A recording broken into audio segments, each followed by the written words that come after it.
జూబ్లీహిల్స్ ఉప ఎన్నికల్లో బీఆర్ఎస్ అభ్యర్థిగా మాగంటి గోపీనాథ్ భార్య అయినటువంటి సునీత ఎంపికయ్యారు. ఎవరైతే బీఆర్ఎస్ పార్టీ అధినేత కేటీఆర్ ఉన్నారో ఈరోజు బీఆర్ఎస్ అభ్యర్థిని సునీతగా ఎంపిక చేయడం జరిగింది. అయితే గతంలో బీఆర్ఎస్ సిట్టింగ్ ఎమ్మెల్యేగా జూబ్లీహిల్స్ ఉన్న మాగంటి గోపీనాథ్ మరణించిన తర్వాత ఎన్నికలు అనేవి అక్కడ ఖరారయ్యాయి. దాని తర్వాత కూడా చాలా మంది పేర్లు వినపడినప్పటికీ అక్కడ మా సిట్టింగ్ ఎమ్మెల్యేగా ఉన్నటువంటి మాగంటి గోపీనాథ్ కుటుంబం నుంచి ఎవరినైనా నుంచోబెడితేనే అక్కడ మనం గెలుస్తామంటూ కూడా బీఆర్ఎస్ పార్టీ నుంచి కొన్ని వినబడినప్పటికీ తర్వాత సునీత కూడా చాలా ప్రచారాల్లో ఎలక్షన్స్కి ముందు కూడా ఇప్పటికీ ప్రచారాల్లో పాల్గొంటూనే ఉన్నారు. దాని తర్వాత కూడా ఎవరైతే వాళ్ళ కుటుంబ సభ్యులు కూతుర్ల వరచు కూడా ప్రచారంలో చురుగ్గా పాల్గొన్నారు. తర్వాత ఉన్నటువంటి ఇంకా పాల్గొనడానికి వాళ్ళ కుటుంబ సభ్యులు కూడా ముందుకొచ్చారు.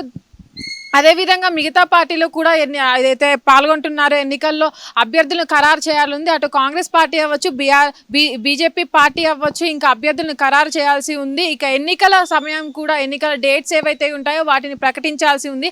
అయితే ఇప్పటికే ఏవైతే జూబ్లీహిల్స్ ఉప ఎన్నికలు ఉన్నాయో దీని మీద చాలా అందరూ ప్రజలు కూడా ఎదురు చూస్తున్నారు. ఎందుకంటే మాగంటి గోపీనాథ్ అక్కడ చాలాసార్లు ఎమ్మెల్యేగా గెలిచారు. దాని తర్వాత మాగంటి గోపీనాథ్ చనిపోయిన తర్వాత ఎవరిని నుంచోబెడతారు బీఆర్ఎస్ పార్టీ నుంచి, సిట్టింగ్ స్థానాన్ని ఎవరు గెలుచుకుంటారనే దానిపైన కూడా వాళ్ళు చాలా మంది అయితే పోటీ పడడం జరిగింది. దాని తర్వాత మాగంటి గోపీనాథ్ సిట్టింగ్ ఎమ్మెల్యేగా ఉన్నారు కాబట్టి తన భార్య అయినటువంటి సతీమణి సునీతను నుంచోబెడితేనే మనకు అక్కడ ఓట్ బ్యాంక్ అనేది క్రియేట్ అయ్యి తర్వాత గెలిచే అవకాశం చాలా ఉంటుంది కాబట్టి అనుకున్న తర్వాత ఎవరైతే సునీత ఉన్నారో తనని నుంచోబెట్టడం పైన కూడా బీఆర్ఎస్ పార్టీ వాళ్ళు ఈరోజు ప్రకటించడం జరిగింది. అయితే ఇప్పటికే ఎవరైతే కాంగ్రెస్ పార్టీ అవ్వచ్చు, బీజేపీ పార్టీ అభ్యర్థులను ఇంకా ఖరారు చేయకపోయినప్పటికీ అధినేత కేటీఆర్ ముందుగానే సిట్టింగ్ స్థానాన్ని సంపాదించుకోవాలనే వాళ్ళ మాగంటి గోపీనాథ్ భార్యని ఈరోజు ప్రకటించడం జరిగింది.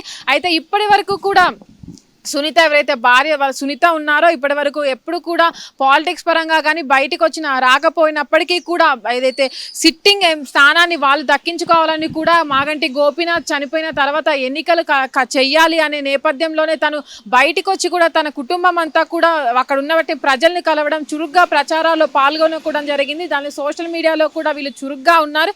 తర్వాత కూడా కొన్ని సందర్భాలలో ఎప్పుడైతే అభ్యర్థిని ఎన్నిక చేయకముందు సందర్భాల్లో కూడా కొంతమందిని వేరే సీనియర్ పేర్లు వినపడినప్పటికీ కూడా ఎవరైతే చాలా మంది కూడా మాగంటి గోపీనాథ్ భార్యని నుంచోబెట్టాలని కూడా తనను ఎంపిక చేయడం జరిగింది. అయితే ఇప్పటి వరకు కూడా తనకు రాజకీయ అనుభవం లేకపోయినప్పటికీ కూడా తన భర్త వెనుక నడిచి తన భర్త పేరుని అక్కడ నిలబెట్టాలని కూడా తన ముందుకు వచ్చి అభ్యర్థిగా నిల్చోవడం జరుగుతుంది.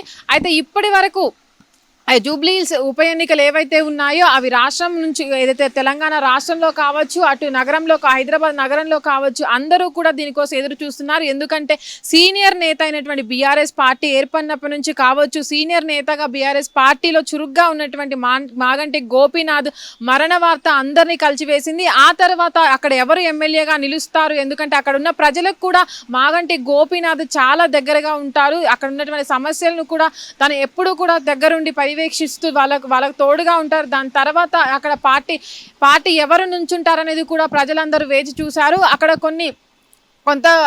అక్కడ ఉన్నటువంటి నియోజకవర్గంలో కొంతమంది ప్రజలు కూడా మాగంటి గోపీనాథ్ చనిపోయిన తర్వాత వాళ్ళ కుటుంబానికే ఓటేస్తామంటూ కూడా చెప్పడం జరిగింది. దాని తర్వాత ఏదైతే ఇప్పుడు ప్రభుత్వంలో ఉన్నటువంటి కాంగ్రెస్ పార్టీ నుంచి కొంతమందిని అనుకున్నప్పటికీ కూడా వాళ్ళంతా వాళ్ళ దాంట్లో ఇప్పుడు ఎవరినైతే ఎంపిక అభ్యర్థులుగా అయితే వాళ్ళు ఖరారు చేయలేదు. దాని తర్వాత ఉన్నటువంటి ఎవరైతే బీఆర్ఎస్ పార్టీ అక్కడ సిట్టింగ్ పొజిషన్ని కలిగి ఉన్నప్పటికీ కూడా ప్రభుత్వంలో ఉన్న కాంగ్రెస్ పార్టీ ఏదైతే ఉందో కాంగ్రెస్ పార్టీ అక్కడ ఆ ప్లేస్ను దక్కించుకోవాలని చూస్తుంది. దానికి కూడా పోటీగా అక్కడైతే మాగంటి గోపీనాథ్ కానీ అక్కడ ఉన్న ప్రజలకు కానీ పోటీగా అక్కడ ఉన్నటువంటి వాళ్ళను కూడా సీనియర్ నేతలు నుంచోబెట్టాలని కాంగ్రెస్ పార్టీ అనుకుంటుంది.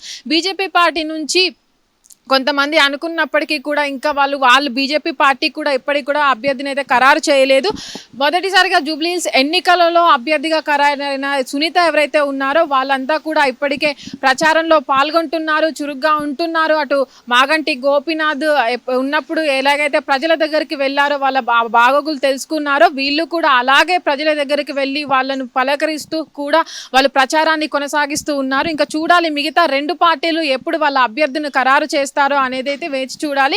జూబ్లీహిల్స్ ఎన్నికలు ఎప్పుడు జరుగుతాయని కూడా ఎవరైతే ఎలక్షన్ కమిషన్ కావచ్చు వీళ్ళంతా ఎప్పుడు ఆ డేట్ని అది ఖరారు చేస్తారో కూడా చూడాలి. కెమెరామ్యాన్ అనిల్తో Nagavani, hit TV, Hyderabad. Hit TV app ఇందులో short news, live news, entertainment shows, movies, digital magazines తో పాటు మీ జిల్లా వార్తలను కూడా ఫ్రీగా చూడొచ్చు. ఇంకెందుకు ఆలస్యం, వెంటనే హిట్ టీవీ యాప్ ని డౌన్లోడ్ చేసుకుని ఫ్రీగా ఎంటర్టైన్మెంట్ పొందండి. Hit TV app. Hit TV app. Please download hit TV app. Hit TV యాప్ని ఫ్రీగా డౌన్లోడ్ చేసుకొని ఎంజాయ్ చేయండి. మీకు నచ్చిన ఎంటర్టైన్మెంట్ కోసం హిట్ టీవీ యాప్ ని ఫ్రీగా డౌన్లోడ్ చేసుకుని ఎంజాయ్ చేయండి. హిట్ టీవీ యాప్ని డౌన్లోడ్ చేసుకుని ఆస్వాదించండి, ఆశీర్వదించండి. ఇంతమంది సెలబ్రిటీలు హిట్ టీవీ యాప్ ని డౌన్లోడ్ చేసుకోండి అని చెప్తున్నారంటే ఎంత మంచి యాప్ ఆలోచించండి. అమెరికా అమెరికా అమెరికా అమెరికాలో చదవాలనుకునే వాళ్ళకి విశ్వసనీయమైన పేరు మన శౌర్య కన్సల్టెన్సీ. UK లో 1 year masters. UK లో 1 year masters. 2 years work permit up to 5 years visa. Contact Saurya Consultancy. Contact 89851 89851.